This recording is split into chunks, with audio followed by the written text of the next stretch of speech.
لیکن تجھے پتہ نہیں کہ یہ کسی ماں کا بیٹا ہے، پتہ نہیں کسی بیوی کا شوہر ہے۔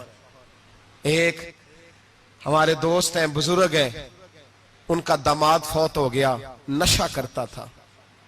تو میں تعزیت کرنے ان کے گھر پہنچا تو کھڑے ہو گئے ہاتھ باندھ کے، کہنے لگے حضرت صاحب باقی ساریاں گلاں چھڑ دیو، صرف نشے تے تقریر کریا کرو۔ وہ جب جیتا تھا تو تب بھی اس کے بچے یتیم ہی تھے، یتیم ہی تھے۔ میری بیٹی جب میرے گھر آتی تھی اور میں اپنے پوتوں کے اترے کپڑے اسے پہننے کو دیتا تھا تو میرا کلیجہ پھٹتا تھا، اور میری بیٹی اس کی زندگی میں بھی بیوہ کی زندگی گزار رہی تھی۔ وہ میری بہوؤں کے اترے ہوئے کپڑے پہنتی تھی، کوئی دعا کرو، کوئی جلسے کرو، یہ لت ختم ہو جائے۔ اور کہنے لگا اب میرے وہ چلا تو گیا ہے، دادا دادی اس کے پہلے کوئی نہیں، چچا ہے کوئی نہیں، جب تک تو میں زندہ ہوں ان نواسوں کو کوئی روٹی کا لقمہ، کوئی کپڑا مل جائے گا، لیکن سوچتا ہوں میں بوڑھا ہوں، مر گیا تو ان کو کوئی پوچھے گا بھی نہیں، کون ان کی خبر۔ اتنا ظلم اس قوم سے، اتنی زیادتی، اور آرام سے لکھ کر لوگ گزر گئے کہ یہ 70 لاکھ ہے، ان کا درد تو سمجھو، تکلیف تو سمجھو۔ 7 فٹ کا سونا جوان اور نشے کا عادی ہے تو کسی نالی میں پڑا ہوا ہے۔ اور میں نے کہا اس قوم کے ساتھ اس سے بڑا بھیانک مذاق کیا ہوگا۔ کوئی دانشور تھا بڑا ظالم، اس ظالم سے کوئی مشورہ لینے آیا، اس نے آ کے کہا تو بڑا ظالم ہے، بڑے کڑوے مشورے دیتا ہے، میرا ایک دشمن ہے، میں اس سے بدلہ لینا چاہتا ہوں، میرا دل کرتا ہے اس کا بچہ قتل کر دوں تاکہ وہ تڑپے۔ تو ظالم نے کہا اسے قتل نہ کر، وہ تو اس کا باپ 2-4 مہینے رو کے چپ کر جائے گا، پھر میں سخت سزا دینا چاہتا ہوں، مشورہ دے۔ تو اس نے کہا اس کے بچے کو نشے پہ لگا دے، جس کا بچہ نشہ کرے گا وہ باپ روز مرے گا، روز جیے گا، وہ ماں روز مرے جیے گی، نشے پہ لگا دے۔ اس قوم کے ساتھ سب سے بڑا ظلم یہ ہوا کہ ملت کا جوان نشے پہ لگ گیا، ڈرگز پہ لگ گیا، اتنے تباہ حالات ہوئے کہ جوان چڑھتی جوانیاں، اماں نے کتاب دے کے بھیجا تھا، اور کالج سے واپس آئے تو نشے کے ٹیکے ہاتھوں میں پکڑے ہوئے، ٹیکے۔ اور آپ کے اس ملک کے اسلام آباد میں ایک دن میڈیا نے وہ خبر بھی وائرل کی اور وہ چیز بھی دکھائی لوگوں کو، 3 مہینے کا بچہ لے کے نشئی سڑک پہ آ گیا، اس نے کہا میرا نشہ ختم ہو گیا، میرا بچہ خرید لو، 2 پڑیاں دے دو۔ تو وہاں بیبیاں جو سن رہی تھیں وہ بھی چیخے مار کے رو رہی تھیں۔ یہ ظلم کیا اس قوم کے ساتھ، اور کرپشن کی لعنت نے اجازت دی سپلائی کرنے والوں کو کہ گلی گلی بیچے، گلی گلی۔ انہوں نے کچھ تھوڑا ظلم نہیں کیا ان حکمرانوں نے، اور ہماری اپوزیشن اس کو نہ صرف اتنا پتا ہے کہ یہ جائیں اور ہم آئیں، اس سے زیادہ کوئی غرض نہیں۔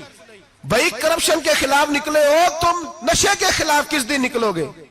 جوئے کے خلاف کس دن؟ قوم تو مر رہی ہے نشے سے، اس کے خلاف میدان میں کب آؤ گے؟ صرف اتنا ہے کہ یہ جائیں اور ہماری باری آئے، اس سے زیادہ کچھ نہیں۔ جتنے مجرم وہ ہیں اتنے ہی تم بنتے جا رہے ہو، اس لیے کہ اصل بات پر نہ وہ آتے ہیں اور نہ اصل بات پر یہ آتے۔ بھائیو، میرے نبی پاک صلی اللہ تعالی علیہ وسلم، اور ایک اور تماشا ہے، یہ میرے پہ اللہ کا یہ احسان رہا، اس لیے نہیں کہ میں پرہیزگار آدمی ہوں، نیک ہوں، اس لیے نہیں، ویسے ہی اللہ بعض اوقات اسباب بناتا ہے، سبب بناتا ہے۔ مجھے نہ شراب کے رنگ کا پتہ ہے، نہ اس کی خوشبو کا پتہ ہے، نہ میں نے کبھی زندگی میں دیکھی ہے، یہ کرم ہے میرے حضرت صاحب کا، میں نے نہیں دیکھی، مجھے نہیں پتا کیسی ہوتی ہے، کچھ باتیں میں نے سنی ہیں۔ ایک محفل میں بیٹھا تھا مجلس میں، تو ایک شخص نے کہا کھانسی نہیں جاتی بچے کی، دوسرا اس کو مشورہ دے رہا ہے، کھانسی نہیں جاتی، بڑی دوائی دیسی بھی فلاں بھی بڑی کھائی، مشورہ دیا اس کو کہ تو اس طرح کر، اس کو نا شراب کے 2-4 چمچے پلاؤ، کہتے ہیں جی اس کو نا یہ پلاؤ تو صحیح ہو جائے گی۔ تو میں نے پلٹ کے اس کی طرف دیکھا، میں نے کہا کوئی عقل کر، کیا مشورہ کرنا؟ مولانا میرا تجربہ ہے۔ میں نے کہا تیرا تجربہ افضل ہے یا رسول اللہ کا فرمان زیادہ افضل ہے؟ تیرا تجربہ افضل ہے۔ حضرت ام سلمہ رضی اللہ تعالیٰ عنہ کہتی ہے میں نے عرض کی یا رسول اللہ صلی اللہ علیہ وسلم میری بچی بڑی بیمار ہے، تو مجھے کسی نے کہا ہے یہ تھوڑی سی نشے والی چیز ہے، یہ بنا کے تیار کر کے دو، صحیح ہو جائے گی، بیمار ہے بچی تو یہ نشے والی چیز ہے، اس کو تیار کر کے دو، تھوڑا نشہ ہے۔ اگرچہ بعض، میں نے شروع میں کہا، بعض لوگ مریض کو، سخت مریض کو ایسی ادویات جو مجبوری بن جائے اس کی گنجائش اور اجازت دیتے ہیں. محتاط علماء تو اس میں بھی بہت ساری چیزیں پہلے بیان کرتے ہیں، لیکن اس نے کہا جی میرا نشہ دینا ہے شفا کے لیے. تو حضرت ام سلمہ کہتی ہے میرے نبی پاک نے میری طرف دیکھا، میری طرف. تو میں نے کہا یا رسول اللہ آپ کیا فرمانا چاہ رہے ہیں؟ تو نبی پاک نے فرمایا ام سلمہ کبھی ناپاک چیز میں بھی شفا ہوئی ہے، کبھی ناپاک چیز میں بھی، کبھی شراب اور خمر میں بھی شفا ہو سکتی ہے. شفا رب کریم نے رکھی ہے پر شہد کے اندر رکھی ہوئی ہے، شفا اللہ نے رکھی ہے قرآن مجید میں رکھی ہوئی ہے. تو اس میں بھی کبھی یہ حضور نے بیان کیا ہے کہ اس کے اندر شفا ہو سکتی. تو امت کتنی دلیری کرتی ہے جو یہ مشورے دیتی ہے کہ اس کے اندر نشہ ہے، شراب ہے، تو کھانسی چلی جائے گی تو فلانی بیماری چلی جائے گی.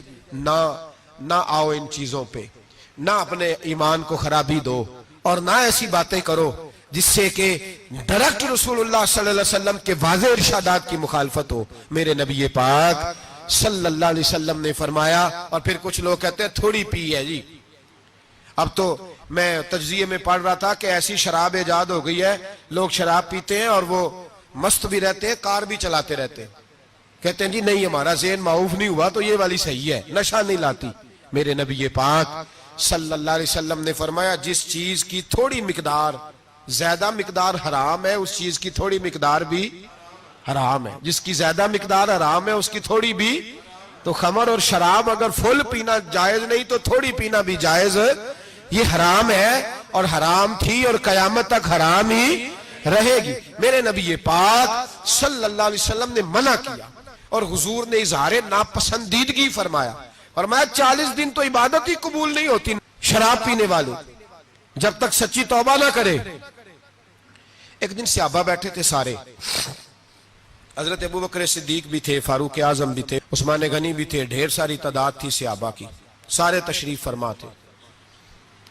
حضرت عبداللہ ابن عمر رضی اللہ تعالیٰ عنہ حدیث کے راوی ہیں اور مستدرک للحاکم کے اندر، ابن حبان کے اندر یہ روایت موجود ہے. فرماتے ہیں صحابہ نہ بات کر رہے تھے اور بات یہ کر رہے تھے کہ یار لوگوں کو گناہوں سے کیسے روکا جائے،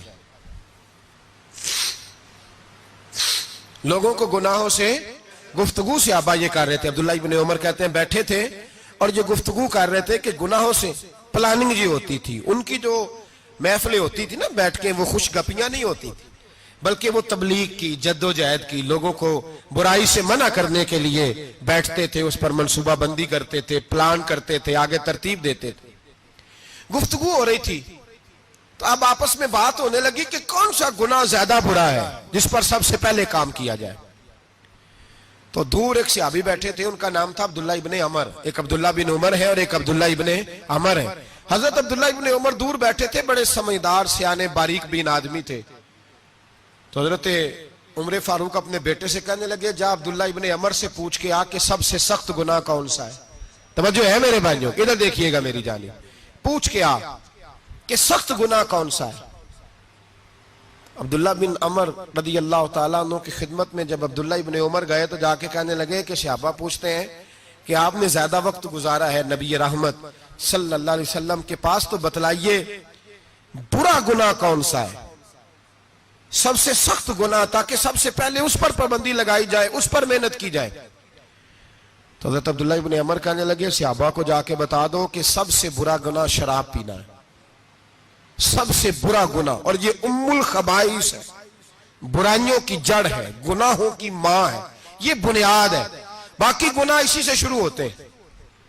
کہتے ہیں میں نے آ کے بتایا تو حضرت ابو بکر صدیق رضی اللہ تعالیٰ عنہ سیدنا فاروق اعظم کہنے لگے خود جاتے ہیں، ان کے پاس خود جاتے ہیں، چونکہ ہم نے بات سننی ہے ہم خود جاتے ہیں اور ان سے جا کر کے سوال کرتے ہیں کہ اگر آپ کو اس تفصیل کا پتہ ہے نا تو اس کے پیچھے بھی کوئی تفصیل ہوگی جو میرے نبی پاک نے بیان کی ہوگی صلی اللہ تعالی علیہ وسلم. اس تفصیل کا بھی آپ کو پتہ ہوگا جو نبی پاک نے بیان کی ہوگی، اس بات کے پیچھے جو بیک گراؤنڈ ہے، جو پس منظر ہے. فرماتے ہیں کہ ہم اٹھے، عبداللہ ابن عمر کے پاس گئے، ان سے جا کے پوچھا کہ جناب آپ نے یہ تو فرمایا ہے شراب ام الخبائث ہے، تو اس کے پیچھے پس منظر کیا ہے؟ تو عبداللہ ابن عمر کہنے لگے یہ میں نے اپنے پاس سے نہیں کہا، یہ میں نے نبی پاک سے سنا ہوا ہے حضور سید عالم صلی اللہ علیہ وسلم بیٹھے تھے تو حضور نے فرمایا شراب یہ نشہ یہ برائیوں کی ماں ہے. اور پھر حضور نے ایک مثال بیان فرمائی. نبی رحمت علیہ السلام نے فرمایا بنی اسرائیل کا ایک واقعہ ہے. ایک خوبصورت جوان تھا تو ایک عورت کا دل آ گیا اس پر. یہ یاد رکھ لیں, ہم لڑکوں کو منع کرتے رہتے ہیں لیکن ہمیں گھر کی بچیوں پر بھی توجہ دینی ہوگی, ہمیں ان کے فون پر بھی نگرانی کرنی ہوگی, ہمیں وہاں بھی غور کرنا ہوگا. اس لیے کہ اگر کوئی بچی گنجائش نہ دے تو میرا خیال ہے کہ لڑکا جرت کرنے کی طاقت نہیں رکھتا. تو وہاں بھی ان کی اماں سے کہے کہ پابندی لگائے, بچی کسی کا موبائل لے کر کے کہیں اس کو استعمال تو نہیں کر رہی, اس پودے پر بھی توجہ دے, درخت بننے سے پہلے اس کی بھی نگرانی کریں, یہ بھی بڑا ضروری کام ہے. عورت کا دل آ گیا تو نبی پاک علیہ السلام فرماتے اس نے کوئی بہانہ لگایا, کسی کو کہا کہ اس نوجوان کو بلا کے لاؤ, اس کو کہو کہ ہم نے کوئی گواہی لینی ہے تجھ سے. وہ نوجوان آیا, ایک کمرے میں داخل ہوا تو اگلے کمرے میں لے گئے, وہاں داخل ہوا تو اس سے اگلے کمرے میں لے گئی, وہ داخل ہوا تو اسی طرح 7 مکفل کمروں میں لے گئی. میرے کریم رسول میرے محبوب پاک علیہ السلام فرماتے ہیں, صحابہ کو سمجھا رہے ہیں میٹھے لب و لہجے میں, فرماتے ہیں جب سب سے پچھلے کمرے میں لے گئی تو ایک لڑکا بندھا ہوا تھا وہاں رسیوں سے, شراب کا پیالہ پڑا ہوا تھا. اور بی بی کہنے لگی کوئی گواہی شواہی نہیں لینی, تجھے اس لیے بلایا ہے کہ تیرے اوپر دل آ گیا ہے, اب میرے ساتھ منہ کالا کر. تو وہ جوان کہنے لگا نہیں, میں نے اپنے نفس کو پاک رکھا ہوا ہے, میری نظر بھی پاک ہے, دل بھی پاک ہے, اور اس کی برکت یہ ہے کہ رب نے میری روح کو بھی پاک رکھا ہوا ہے, تو میں یہ حرکت نہیں کر سکتا. پاک لوگ پلید کاموں کی جانب توجہ نہیں کرتے, میں یہ حرکت نہیں کر سکتا. اقبال نے اپنے بیٹے کو دعا دی تھی, اس نے کہا تھا حیا باقی نہیں ہے زمانے کی آنکھ میں, خدا کرے کہ رہے تیری جوانی بے داغ, خدا کرے کہ رہے تیری جوانی بے داغ. کہا میرے ساتھ منہ کالا کر, اس نے کہا میں نہیں کرتا. کہنے لگی چل پھر اس کو قتل کر, اس کو میں نے باندھا ہوا. اس نے کہا میں قتل کیوں کروں, میری کیا دشمنی ہے. کہا پھر شراب پیو, کہا میں شراب بھی نہیں پیتا. تو کہنے لگی اب تو میں نے تجھے اپنے چنگل میں پھانس لیا ہے, اب تو یہاں سے بچ کے جا نہیں سکتا, اور اگر تو باہر جائے گا تو میں شور کروں گی, لوگ جمع کروں گی, اس نے میری عزت آبرو پہ ہاتھ ڈالا ہے, تو بچ تو نہیں سکتا, ایک کام تو کرنا پڑے گا.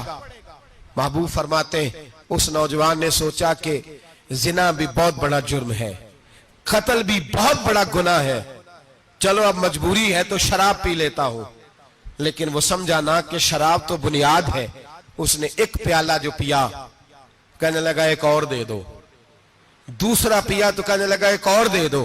اب 3 پیالے 3 بوتلیں شراب جو پی چکا تو خماری چڑھ گئی. اب اس عورت کے قریب جانے لگا کہ میں تیرے ساتھ زنا کروں گا. اس نے کہا جب تک میں قریب نہیں آنے دوں گی جب تک تو اسے قتل نہ کرے. اس نے اسے قتل بھی کیا, زنا بھی کیا. تو محبوب فرمانے لگے یہ قتل اور زنا جو ہوا ہے تو یہ شراب کی وجہ سے ہوا ہے. گویا شراب وہ جرم ہے جو قتل بھی کرائے گی, جو زنا بھی کرائے گی. اور اگر آپ نشئی کو دیکھیں, اگر آپ شرابی کو دیکھیں تو کیا وہ ڈکیتیاں نہیں کرتا پھرتا, وہ چوریاں نہیں کرتا, وہ اپنی ہی ماں کا زیور نہیں بیچ آتا, وہ اپنی ہی بہن کا پڑا ہوا جہیز نہیں بیچ آتا, وہ اپنے ہی گھر میں ڈاکے نہیں ڈالتا, وہ اللہ کے گھر مسجد میں آ کر کے چوری نہیں کرتا.